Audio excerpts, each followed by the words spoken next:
안녕하세요. JR쌤 박태건입니다.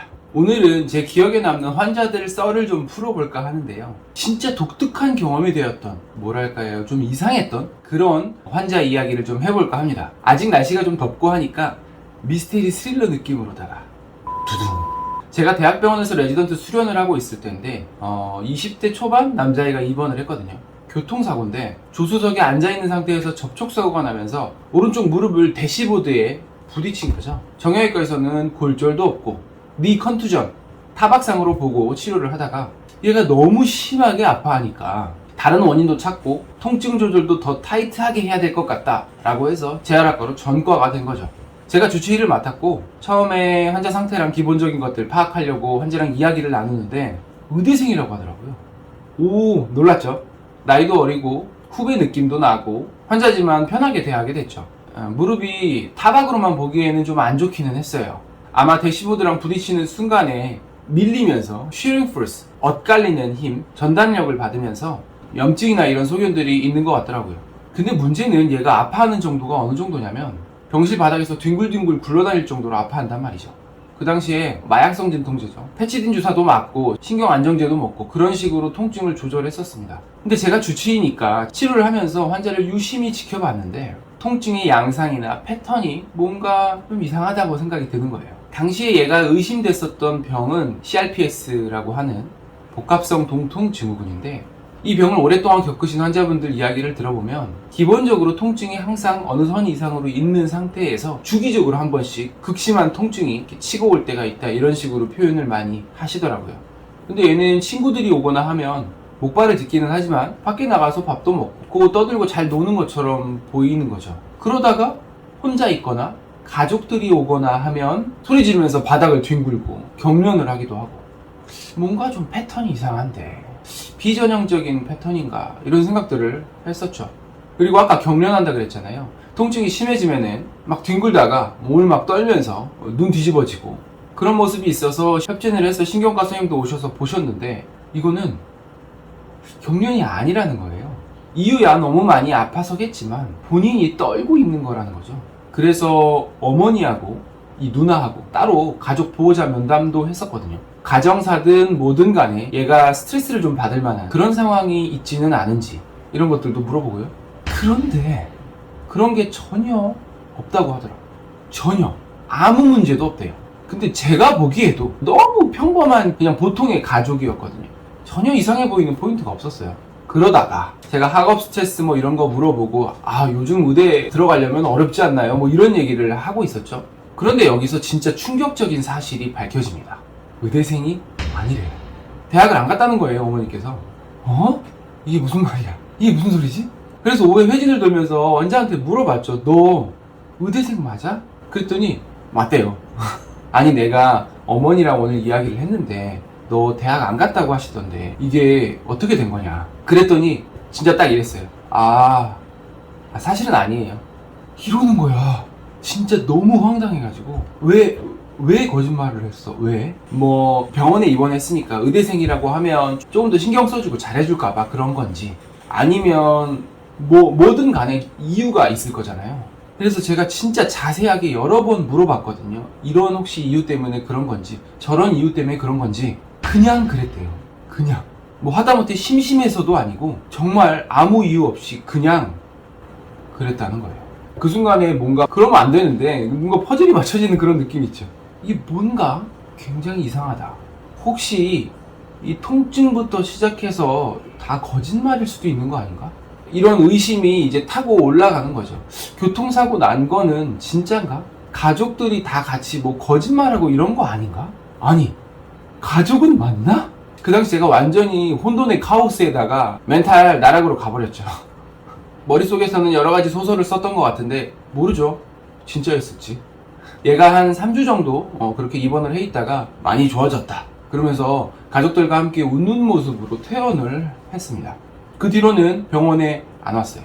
CRPS는 통증이 계속 있기 때문에 주기적으로 쭉 추적 관찰을 해야 되는데 그 뒤로는 안 왔어요. 그런데 지금 생각해도 제일 깨림칙하고 소름 끼치는 건 뭐냐면 그 가족이 평범함을 넘어선 수준의 뭔가 그 이상의 평범한 가족이었다는 거죠. 지금도 미스테리합니다. 하나 더 얘기해 드릴까요? 이거는 더 무섭습니다. 응급실에서 있었던 일입니다. 제가 응급실 인턴으로 일하고 있을 텐데 비가 부슬부슬 오는 으스스한 새벽 시간이 아니고 환자도 막 많고 시끌벅적한 그런 낮 시간이었습니다. 오후 5시 정도? 20대 중반 정도 돼 보이는 젊은 여성분이 실려 오셨는데 정장을 입고 계셨어요. 보호자로 오신 남자분도 비슷한 연령대로 이렇게 수트 입고 계셨어요. 저희는 당연히 뭐 남자친구거나 그런 걸 줄 알았는데 오늘 처음 본 그런 사이라고 하더라고요. 얘기를 들어보니까 이 여자분이랑 남자분이 회사 면접을 같이 보고 밖으로 나왔는데 밖에서 이 여자분이 갑자기 쓰러지셔가지고 남자분이 119 불러가지고 데리고 오게 된 거죠. 응급실로 환자가 오게 되면은 뭐 환자 파악하고 필요한 검사들도 하고 또 그것만큼 중요한 것 중에 하나가 바로 보호자 연락하는 건데 가족들한테 연락을 해야 되잖아요. 이 보호자 이 남자분은 가셔야 되고요. 이 여성분이 실려오셨을 때 의식이 없었기 때문에 보호자 연락보다는 일단은 환자 상태 파악하고 검사부터 해야 되는 그런 상황이었죠. 그런데 피검사를 하려고 바늘을 딱 꽂는 순간 이러면서 일어나시는 거예요. 이게 아파서 하는 게 아니라 막 이런 소리를 내면서 일어나시는 거죠. 진짜 거기 뭐 저뿐만 아니라 간호사 선생님이나 주변에 있는 환자분들까지 진짜 다 깜짝 놀랐어요. 이상한 소리가 나니까. 근데 뭐 일단은 다행이잖아요. 환자가 깼으니까. 성함이 어떻게 되세요? 물어보고 지금 어디가 불편하세요? 그랬더니 불편한 데가 없대요. 보호자분께 연락을 해야 되니까 보호자분 연락처를 알려주세요. 그 말을 마치자마자 갑자기 입을 보통 우리가 벌릴 수 있는 최대한 있잖아요. 이러면서 뒤로 넘어가는 거예요. 이 나중에 느끼게 된 거지만은 뭔가 보이지 않는 무언가가 입속으로 이렇게 들어가는 것 같은? 아니면 이렇게 나오는 것 같은 그런 모습이었거든요. 이렇게 넘어가더니 다시 의식을 잃었습니다. 깨지 않아요. 깨어도 못 일어나고요. 이거는 제가 알고 있던 의학 지식에는 없는 내용이거든요. 너무 당황해서 이제 교수님한테 뛰어갔죠. 노티를 해야 되니까. 뭐라고 얘기했는지 제가 지금도 기억이 나는데, 교수님, 환자가 이상합니다. 와서 보셔야 될 것 같아요. 이렇게 얘기했어요.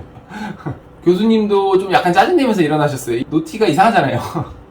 네가 그럼 그렇지 뭐 약간 이런 표정으로 쳐다보면서 오셨거든요. 환자가 지금 의식이 없으니까 어떤 식으로 검사를 진행하고 절차를 밟아라 이런 식으로 정리를 좀 해주시면서 뭐가 이상하냐 이렇게 물어보시는데 제가 무슨 단어를 써서 설명해야 될지 모르겠는 거예요. 옆에 같이 보셨던 간호사 선생님들도 이걸 어떻게 이야기해야 될지 모르겠는 표정인 거예요. 방금 전에 깨셨다가 하면서 뒤로 넘어갔다 뭐 이렇게 얘기했죠. 그냥 교수님이 진짜 어이없어 했어요. 근데 그 순간에 환자분이 다시 깼어요. 뭐예요? 여기 어디예요? 이러시는 거예요. 여기 병원이고 환자분이 쓰러져가지고 오셔서 지금 검사 진행하고 있고 보호자분이 연락해야 되니까 연락처 알려달라고. 그랬더니 뭐 알겠다 그러고 핸드폰을 꺼내서 잠금 화면을 풀려는 순간 또 이러고 넘어가는 거죠. 이거는 교수님도 다 보셨어요. 솔직히 의사로서 이성적이고 과학적이고 분석적으로 환자를 바라봐야 되는데 이건 엑소시스트 같은 거 막 이런 것만 떠오르는 거예요. 죄송합니다. 옆에서 핸드폰을 붙들고 있다가 환자가 3번째 딱 깨어났을 때 바로 핸드폰 잠금 화면부터 풀었어요. 성공을 했죠. 연락을 하고 한 3, 40분쯤 뒤에 어머니랑 언니가 오셨거든요. 머리 CT랑 피검사랑 했는데 뭐 그런 거에선 특별한 이상이 없다. 근데 환자분이 뭐 이런 어떤 모습을 보인다. 혹시 예전에 뭐 어떤 그런 과거력이나 그런 것들이 있는지 이런 것들을 물어봤죠. 근데 이제 보호자분들, 이제 어머니랑은 그런 게 전혀 없다. 완전히 평범하고 완전히 정상적인 아이다. 지금 의사 선생님 네가 말하는 게 도대체 무슨 소리냐. 말이 되는 소리냐. 안 믿으시는 거죠. 여러분 다행히 응급실에는 CCTV가 있습니다. 소리는 안 나오지만 CCTV가 있어요. 보여드리면서 저도 같이 봤죠. CCTV 화면으로는 저도 처음 보는 거니까. 그 공포영화 보면 ENG 카메라로 다큐처럼 찍는 그런 공포영화들 있잖아요. 진짜 딱 그 느낌이 나는 거예요. 화면으로 보면 뭐 저도 거기 안에 들어있으니까 보니까 더 소름인 거죠. 뒤에 식은땀이 이렇게 막 나는데, 근데 진짜 문제는 아까 검사량은 다 정상이었다고 했잖아요. 이 가족분들이 이 CCTV 화면도 안 믿는 겁니다. 우리 딸이 이럴 리가 없고 이거는 좀 뭔가 이상하다. 이 CCTV 화면이 이상한 것 같다. 이런 모습은 아예 말이 안 된다. 그러면서 환자분을 데리고 그냥 나가시는 거죠. 그냥 데리고 나가겠다. 우리 입장에서는 이제 환자분이 언제 또 이렇게 뒤로 넘어가실지도 모르고 지금 원인도 모르는 상태니까 일단은 입원을 해서 조금 더 정밀 검사도 해보고 해야 된다. 이렇게 설명을 드렸죠. 근데 뭐 이미 어떤 병원에 대한 신뢰도가 떨어져 보이시더라고요. 안 들으시고 그냥 따님 데리고 세 분이서 집으로 가셨습니다. 저는 미신이나 귀신 이런 거는 전혀 믿지 않는데 신병 같은 게 진짜로 있을 수도 있지 않을까 이런 생각을 제가 하게 만든 그런 사건이었죠. 오싹하지 않나요? 네, 오늘은 제가 의사생활 하면서 겪었던 독특했던 그런 환자 썰 2가지 정도를 이야기를 해봤습니다. 제가 실제로 다 겪었던 진짜 있었던 일입니다. 목격자도 많고요. 흥미로우셨다면 구독, 좋아요 부탁드립니다. 감사합니다. 구독, 좋아요, 감사합니다.